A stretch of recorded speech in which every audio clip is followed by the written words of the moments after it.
Hi friends, అందరికీ నమస్కారం.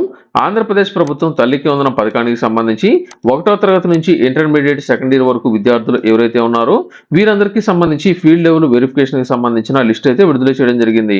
ఇందులో విద్యార్థులకు సంబంధించి టోటల్‌గా 6 రకాల సమస్యలనేది ఎదురనేది అవుతున్నట్లు, ఈ 6 రకాల సమస్యలకు సంబంధించి ఏ విధంగా మీరు ప్రాబ్లమ్ అనేది సాల్వ్ చేసుకోవాల్సి ఉంటుంది, అలాగే విద్యార్థులకు సంబంధించి ఏదైనా సరే సమస్యలు గనుక ఉన్నట్లయితే ఏ విధంగా వాటిని సాల్వ్ అనేది చేసుకోవాల్సి ఉంటుంది అనే దానికి సంబంధించిన పూర్తి అప్డేట్ ఇప్పుడు నేను మీకైతే తెలియజేస్తాను.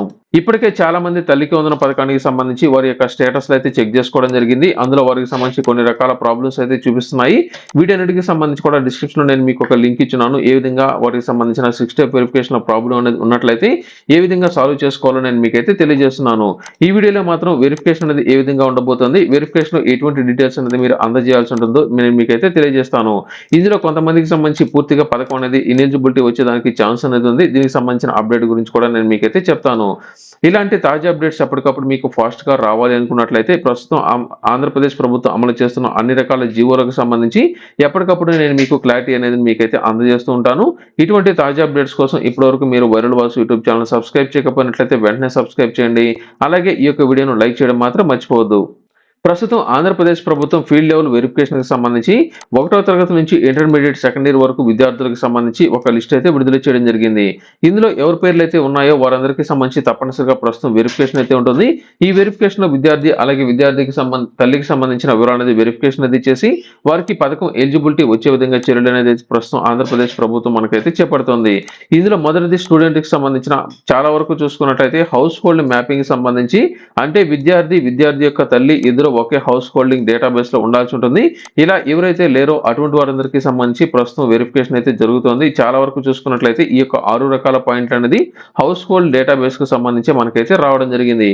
ఇలా ఉన్నట్లయితే ఏం చేయాల్సి ఉంటుంది అనే దానికి సంబంధించి ఇప్పుడు నేను మీకు ఒక క్లారిటీ అయితే ఇస్తాను. ప్రస్తుతం పాఠశాల విద్యాశాఖకు సంబంధించి తల్లికి వందనం పథకానికి సంబంధించి 1వ తరగతి నుంచి ఇంటర్మీడియట్ సెకండ్ ఇయర్ వరకు ప్రస్తుతం ఈ యొక్క డేటాబేస్ వెరిఫికేషన్ లో భాగంగా విద్యార్థి అలాగే విద్యార్థికి సంబంధించి మ్యాపింగ్ అనేది సక్రమంగా లేని కారణంగా చాలా మందికి ఇనెలిజిబిలిటీ వచ్చేదానికి ఛాన్స్ అనేది ఉంది. ఈ మధ్య కాలంలో జాయింట్ ఫ్యామిలీలు అనేది చాలా మంది ఉండి ప్రస్తుతం రేషన్ కార్డులు అనేది కొత్తగా రావడంతో ఈ యొక్క ఏడాదిలో చాలా మంది కార్డుల నుంచి విడిపోవడం జరిగింది. కార్డుల నుంచి విడిపోయినా వేరొకరు, అంటే విడిపోయిన వారు ఎవరైతే స్ప్లిట్టింగ్ అనేది చేసుకున్నారో వారికి సంబంధించిన రేషన్ కార్డులు అనేది మారాయి, కానీ హౌస్ హోల్డింగ్ డేటాబేస్ లో వారి యొక్క డేటా అనేది పాత రేషన్ కార్డుకి లింక్ అనేది అయితే అవడం జరిగింది. ఇటువంటి వారందరికీ సంబంధించి చాలా వరకు వస్తున్న ప్రాబ్లమ్స్ కనుక చూసుకున్నట్లయితే విద్యార్థికి ఆధార్ అనేది ఉంది, కానీ తల్లి ఆధార్ అనేది హౌస్ హోల్డింగ్ డేటాబేస్ లో లేదు. అలాగే ఖాళీగా అనేది ఉన్నట్లు తప్పుగా ఉన్నట్లయితే చూపిస్తుంది. అంటే విద్యార్థికి ఆధార్ కార్డు అనేది ఉంది, విద్యార్థికి సంబంధించిన తల్లికి హౌస్ హోల్డింగ్ డేటాబేస్ లో పేరు అనేది లేకపోవడంతో ప్రస్తుతం ఈ యొక్క తల్లికి అందుబాటులో అంటే తల్లి అందుబాటులో కనుక ఉన్నట్లయితే ఆమెకి సంబంధించిన హౌస్ హోల్డింగ్ డేటాబేస్ లో అయితే చేర్చాల్సి ఉంటుంది. అంటే ఆమెకి కొత్తగా హౌస్ హోల్డింగ్ డేటాబేస్ అనేది క్రియేట్ చేసి ఆ హౌస్ హోల్డింగ్ డేటాబేస్ కి సంబంధించి ఆ యొక్క విద్యార్థిని అయితే యాడ్ చేయాల్సి ఉంటుంది. ఒకవేళ తల్లి కనుక లేకపోయినట్లయితే తల్లి లేదా సంరక్షకుని యొక్క వివరాలు అనేది హౌస్ హోల్డింగ్ లో అయితే డేటా యాడ్ చేయాల్సి ఉంటుంది.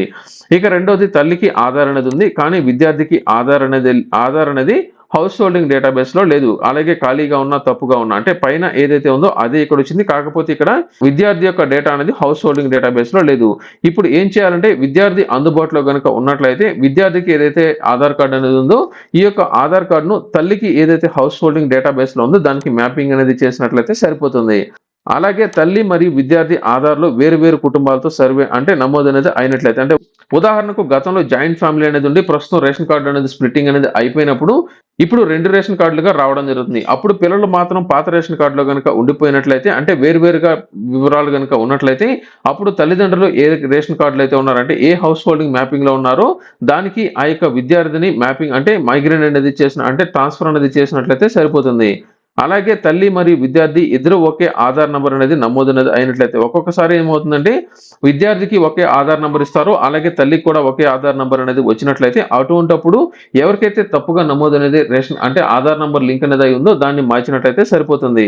అలాగే ఒక తల్లికి నలుగురు లేదా అంతకంటే ఎక్కువ పిల్లలు గనుక ఉన్నట్లయితే ఏం చేయాలంటే ప్రస్తుతం ఇటువంటి సిచ్యువేషన్ లో ముగ్గురు కన్నా ఎక్కువ పిల్లలు గనుక ఉన్నట్లయితే అటువంటి సందర్భాల్లో తప్పనిసరిగా సచివాలయం సిబ్బంది ఎవరైతే ఉన్నారో అటువంటి వారందరూ తప్పనిసరిగా ఆ యొక్క విద్యార్థికి సంబంధించిన ఇల్లు ఎక్కడైతే ఉంటుందో అక్కడికి వెళ్లి తనిఖీ అయితే చేయాల్సి ఉంటుంది.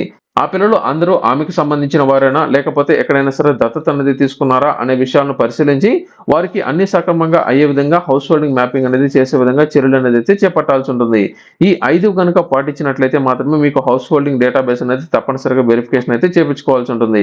ఇకపోతే తల్లికి వందనం పథకానికి సంబంధించి మీకున్న డౌట్స్ కనుక చూసుకున్నట్లయితే డేటా వెరిఫికేషన్ ఏ విధంగా చేస్తున్నారంటే ప్రస్తుతం విద్యార్థి అలాగే విద్యార్థి యొక్క తల్లి ఇద్దరు ఒకే హౌస్ హోల్డింగ్ మ్యాపింగ్ లో వచ్చే విధంగా ప్రస్తుతం వెరిఫికేషన్ అయితే జరుగుతుంది. ఈ ప్రస్తుతం ఈ యొక్క డేటా వెరిఫికేషన్ అనేది సచివాలయం సిబ్బంది ఎవరైతే ఉన్నారో వారు మాత్రమే చేస్తున్నారు.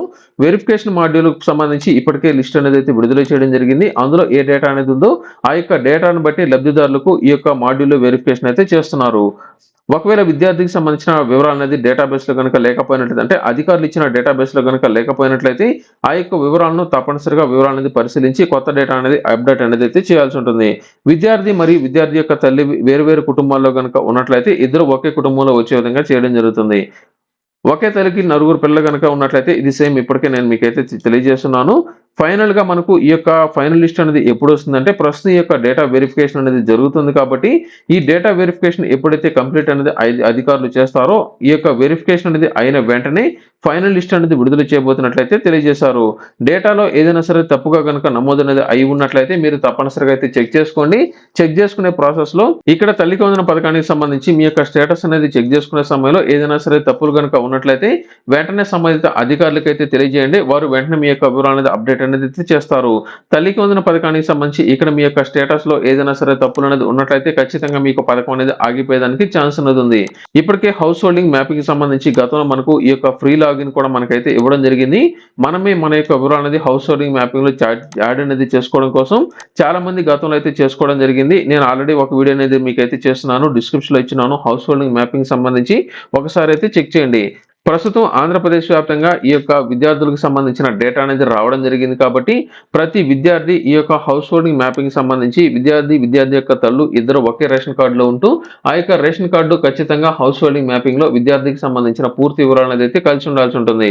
ఇలా ఎవరికైతే ఉందో వారికి మాత్రమే పేమెంట్ మనకైతే రాబోతుంది. ప్రస్తుతం ఆంధ్రప్రదేశ్ వ్యాప్తంగా ఈ యొక్క వెరిఫికేషన్ అనేది రానున్న వారం రోజుల్లో పూర్తి అనేది చేసే విధంగా చర్యలు అనేది అయితే చేపడుతున్నారు కాబట్టి అందరూ సక్రమంగా మీ యొక్క వివరాలు అనేది వెరిఫికేషన్ మీరైతే చేపించుకోవాల్సి ఉంటుంది. అలాగే ఎవరైతే ఎస్సీ విద్యార్థులు ఉన్నారో అటువంటి వారందరూ ఖచ్చితంగా మీకు బ్యాంక్ అకౌంట్ అనేది లేకపోయినట్లయితే విద్యార్థి వారి యొక్క తల్లితో కలిసి జాయింట్ అకౌంట్ అనేది ఓపెన్ అనేది చేసుకున్నట్లయితే కేంద్ర ప్రభుత్వం తమ యొక్క వాటా తల్లికి వందన పథకానికి సంబంధించి 60% అందజేస్తుంది. అలాగే రాష్ట్ర ప్రభుత్వం 40% అమౌంట్ అనేది మీకు విడుదల అనేది చేస్తుంది కాబట్టి రానున్న 2-3 రోజుల్లో మీరు బ్యాంక్ అకౌంట్ అనేది ఓపెన్ చేసుకుని దానికి ఎన్పిసి అని మీరైతే చేసుకోవాల్సి ఉంటుంది. ఇంకా ఎన్పిసికి సంబంధించి ఎవరికైనా సరే ప్రాబ్లమ్స్ అనేది ఉన్నట్లయితే డిస్క్రిప్షన్ లో నేను మీకు మరొక లింక్ ఇచ్చున్నాను. అందులో మీరు చెక్ చేసుకున్నట్లయితే మీ యొక్క బ్యాంక్ అకౌంట్ కు ఎన్పిసి అనేది అయి ఉందా లేదా మీరైతే చెక్ చేసుకోవచ్చు. ఎన్పిసి అనేది అయి ఉండి మీ యొక్క బ్యాంక్ అకౌంట్ కు డీబీటీ అనేది యాక్టివేషన్ అనేది అయినప్పుడు మాత్రమే మీకు ప్రభుత్వ పథకాలకు సంబంధించిన పేమెంట్ మీకైతే రావడం జరుగుతుంది. డీబీటీ కనుక యాక్టివేషన్ అనేది లేకపోయినట్లయితే ఖచ్చితంగా మీకు పేమెంట్ అనేది ఆగిపోయేదానికి ఛాన్స్ అనేది ఉంది. ప్రస్తుతం తల్లికి వందనం పథకానికి సంబంధించి 6 స్టెప్ వెరిఫికేషన్ లో కూడా అన్ని మనకు సాటిస్ఫై అనేది ఉండాల్సి ఉంటుంది. ఎవరికైనా సరే అన్సాటిస్ఫైడ్ కనుక ఉన్నట్లయితే అన్సాటిస్ఫైడ్ ఉన్న వాళ్ళు ఏం చేయాలో డిస్క్రిప్షన్ లో నేను మీకు మరొక లింక్ ఇచ్చున్నాను. ఆ యొక్క లింక్ లో నేను చెప్పినట్లు కనుక చేసినట్లయితే మీకు ఈజీగా సాటిస్ఫైడ్ లోకి అయితే రావడం జరుగుతుంది. అంటే ఎవరికైతే అన్సాటిస్ఫైడ్ ఉందో అటువంటి వాళ్ళందరికీ సాటిస్ఫైడ్ మీకైతే రావడం జరుగుతుంది. ప్రస్తుతం ఆంధ్రప్రదేశ్ ప్రభుత్వం ఈ యొక్క 5 ప్రాబ్లమ్స్ సాల్వ్ అనేది అయితే చేస్తుంది. చాలా వరకు విద్యార్థి యొక్క పిల్లలు ఎవరైతే ఉన్నారో వారికి సంబంధించి హౌస్ హోల్డింగ్ మ్యాపింగ్ లో వివరాలు అనేది తప్పుగా నమోదు అనేది అయితే అయి ఉన్నట్లయితే గుర్తించడం జరిగింది. ఈ మధ్య కాలంలో చాలా మనకు స్మార్ట్ కార్డులు అనేది విడుదల అనేది చేశారు కాబట్టి ఈ యొక్క స్మార్ట్ కార్డులు వచ్చిన తర్వాత పాత డేటా ఆధారంగా తీసుకోవడం జరిగింది కాబట్టి హౌస్ హోల్డింగ్ మ్యాపింగ్ లో స్వల్ప మార్పులు అనేది ప్రస్తుతం అయితే చేస్తున్నారు. విద్యార్థి యొక్క తల్లి ఇద్దరు ఒకే రేషన్ కార్డులో ఉండి ఒకే హౌస్ హోల్డింగ్ మ్యాపింగ్ లో ఉన్నప్పుడు మాత్రమే మనకు పేమెంట్ మనకైతే రావడం జరుగుతుంది. ప్రస్తుతం 1వ తరగతి నుంచి ఇంటర్మీడియట్ సెకండ్ ఇయర్ వరకు విద్యార్థులు అందరికీ సంబంధించి డేటా అనేది ఇప్పటికే అందజేశారు కాబట్టి ప్రస్తుతం దీన్ని ఫీల్డ్ లెవెల్ వెరిఫికేషన్ అయితే జరుగుతుంది. ఇది టోటల్ గా ఈ యొక్క వీడియోలో. ఈ వీడియో మీకు నచ్చినట్లయితే లైక్ చేయండి, షేర్ చేయండి. అలాగే ఇలాంటి తాజా అప్డేట్స్ కోసం ఇప్పటివరకు మీరు viral voice YouTube channel subscribe చేయకపోయినట్లయితే వెంటనే సబ్స్క్రైబ్ చేయండి.